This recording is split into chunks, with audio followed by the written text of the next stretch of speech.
Imagine this. You're in Paris. It's early morning.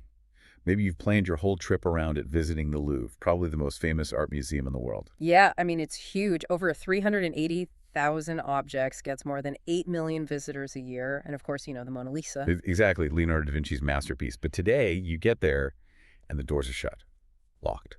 Huh. And it's not for a holiday, not a strike. The museum is just closed.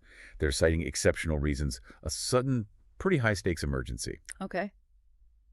So our mission today is a deep dive into this specific moment. We want to unpack what happened, this reported robbery that shut the place down. Right. But then, and this is crucial, we need to zoom out because there were some serious infrastructure and operational problems bubbling up right before this happened, almost like a perfect storm situation. Ah, okay. So this story, it's really more than just a crime report. It's about the huge, kind of hidden stress of keeping a global cultural landmark running.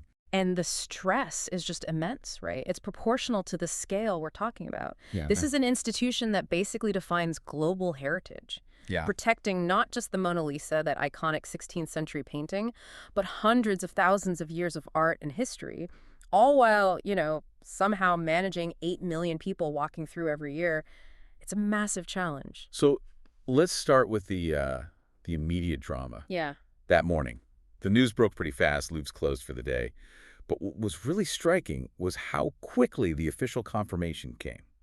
And from very high up. Yeah, that's unusual. Normally it might be a press officer or something. Exactly. It wasn't some museum spokesperson trying to manage the message. It came straight from the French culture minister, Rachida Dati. She went right onto social media. Wow. And she confirmed how serious it was, stated it very plainly. A robbery took place this morning at the opening of the Louvre Museum. Okay, no mincing words there. Not at all. And if you look at the specific French word she used, Mm-hmm. it's important. She used briquage. Briquage. Okay, and what does that signal? Well, it's not just theft. It's a strong term.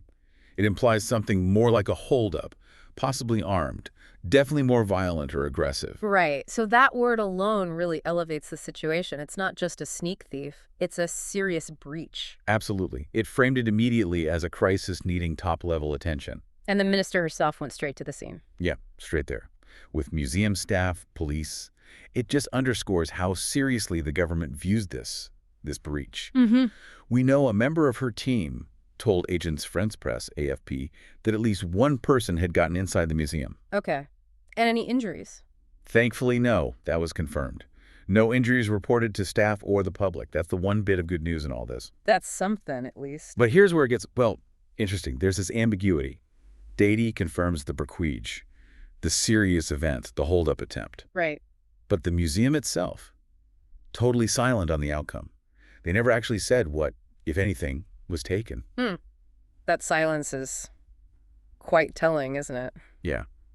What do you make of that? Well, it suggests that maybe the actual loss, like the stolen items, might have been minimal. Or maybe even zero. Okay. But the fact that the briquage happened at all, that someone could get in like that, that's a massive political and security failure, regardless of what they got away with. Ah, I see. So the damage isn't necessarily about a missing object, but about the vulnerability it exposed. Precisely.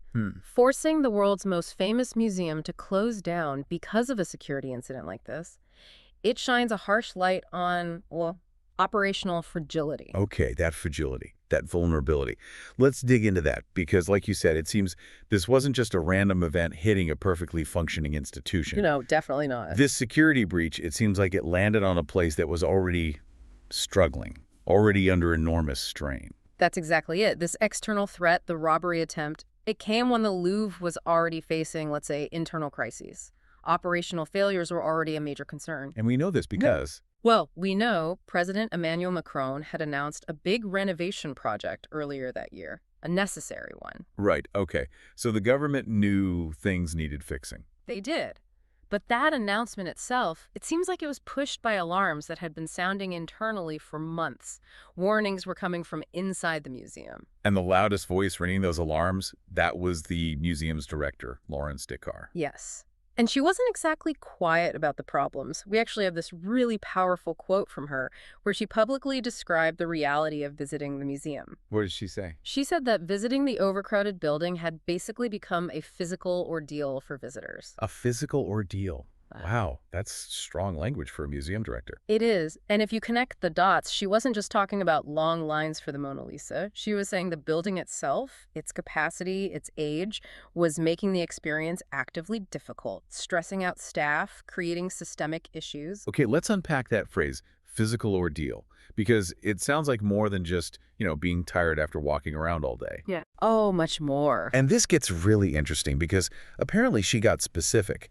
There was a note she sent to the cultural ministry, which then got leaked to the media back in January. Yes, that leak was significant. It painted a pretty stark picture, a facility needing major infrastructural updates for a long time, it seems. And she pointed to specific areas. She did. Like, Critically, the main public entry point, the space right under that famous glass pyramid, the gateway for almost everyone coming in. yeah, everyone knows that space. What was wrong there? Well, fundamentally, it was about basic environmental control, or the lack of it. She said it was poorly insulated. Okay. Oh, So that meant huge temperature swings, like freezing cold in the winter, boiling hot in the summer, just wildly uncomfortable for millions of visitors and the staff working there. right.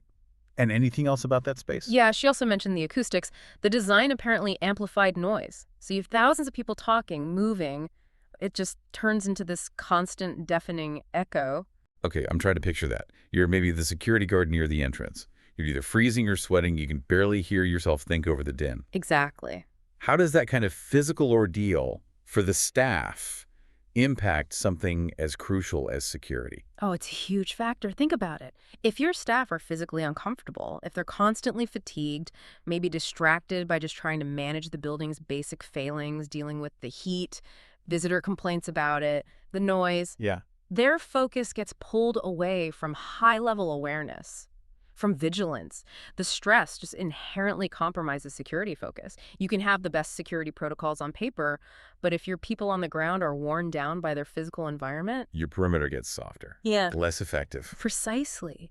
The human element is critical, and that environment was degrading it. And her concerns, they went beyond just comfort or staff fatigue, which is already pretty bad. She mentioned other things, like the building itself. Yes. Other critical infrastructure problems. She specifically cited water leaks and just general deterioration of the facilities. Water leaks in the Louvre, near priceless art. Alarming, isn't it?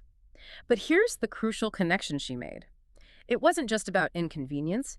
She directly linked these infrastructure failures, the temperature swings, the leaks, to the core mission of the museum, Which is? protecting the art. She stated very clearly that these environmental issues, particularly the temperature fluctuations from poor insulation, were actively endangering the conservation of the works of art. Whoa. Okay, explain that. Why does a temperature swing matter so much for, like, an old oil painting or a wooden sculpture? It's basic conservation science, really. Most artworks are made from organic materials, wood, canvas, paper, pigments. These materials naturally expand and contract a tiny bit with changes in temperature and humidity. Okay. But when you have wild, unstable swings, like in a poorly insulated, crowded space, those materials are constantly being stressed, pulled and pushed. Over time, that constant stress accelerates decay. It can cause wood panels to crack, paint layers to flake off, pigments to loosen. For a museum, a stable climate isn't a nice to have, it's fundamental. It's absolutely non-negotiable if you want to slow down the inevitable decay of irreplaceable heritage. So the failure to fix the building's basic systems, the insulation, the climate control, Yeah. it wasn't just making people uncomfortable. It was actively harming the collection. Yes, that's the stark reality she was pointing out. It turns an operational failure, something you might think of as just maintenance, into a genuine existential threat to the very things the museum exists to protect. That really reframes the whole situation. It does. It forces you to ask about institutional priorities. Yeah. If the basic environment needed to keep priceless artifacts safe is substandard, how can you possibly expect the security systems layered on top of that to be perfect? Yeah. The external shock, the breakage, it basically just broke through a system that was already weakened from the inside by this slow decay. And thinking about that internal decay, let's consider the timing. Descartes sends this warning note, it gets leaked in January. She calls the visit a physical ordeal. Mm-hmm. But President Macron's big announcement about the renovation, that came later, didn't it? But still, before this robbery attempt happened. That's right. The renovation was announced, recognizing the need, but it followed those public warnings and the leak. So what does that timing suggest to you? Well, it does raise questions, doesn't it? Why the apparent delay? They knew the infrastructure was failing. They knew it was potentially harming the collection. Yet major action seems to have been announced only after the director effectively went public with the problems. So maybe more reactive than proactive, Hmm. responding to the bad press from the leak. It could suggest that, yes, it points to the layers of, bureaucracy and maybe political calculation that can sometimes slow down essential work on these huge publicly funded cultural sites. Protecting heritage sometimes gets caught up in other agendas. So putting it all together, we have this picture of a dual crisis. The museum is under immense infrastructural strain leaks, bad climate control, noise, Right. A building struggling. which means staff attention is inevitably diverted. They're managing basic environmental problems, dealing with unhappy visitors, maybe just physically stress themselves. Less focused, less prepared for the unexpected. And then comes this sudden high-stakes external threat. The breakage. It seems like the spectacular failure, the robbery attempt, was maybe only possible because of that ongoing, slow-motion internal crisis. That's a really good way to synthesize it. The Louvre, this incredible symbol, was in some ways crumbling from within. The robbery, whatever was or wasn't actually taken, it forced an uncomfortable truth into the open. Protecting this heritage on the outside absolutely depends on the internal health of its building, its systems, its operations. Okay, so let's wrap up this deep dive. We started with that dramatic headline. The Louvre suddenly closed.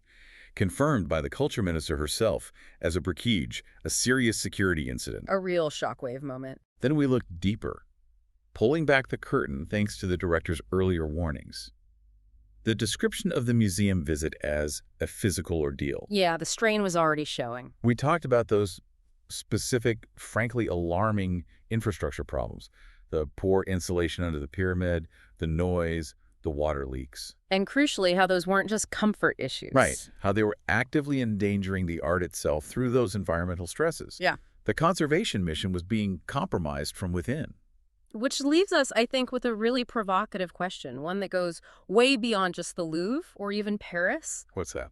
What level of actual sustained investment, financial, operational, day-to-day resilience, what level is truly needed to protect these globally important heritage sites, especially when they're also the world's biggest tourist magnets, constantly pushing their physical limits? How do we stop them from just slowly falling apart internally while we're all focused on the spectacle, the masterpieces, the outside threats? Exactly. Are we investing enough in the foundations?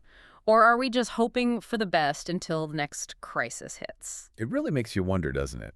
How many other iconic cultural centers out there, historic buildings, priceless collections, massive crowds, might be facing similar unseen struggles. Wow. These slow-motion infrastructure problems. Just waiting. Just waiting for something, internal or external, to suddenly bring it all into the spotlight. It's definitely something to think about next time you visit one of these places that seems so permanent, so solid. What's happening behind the walls?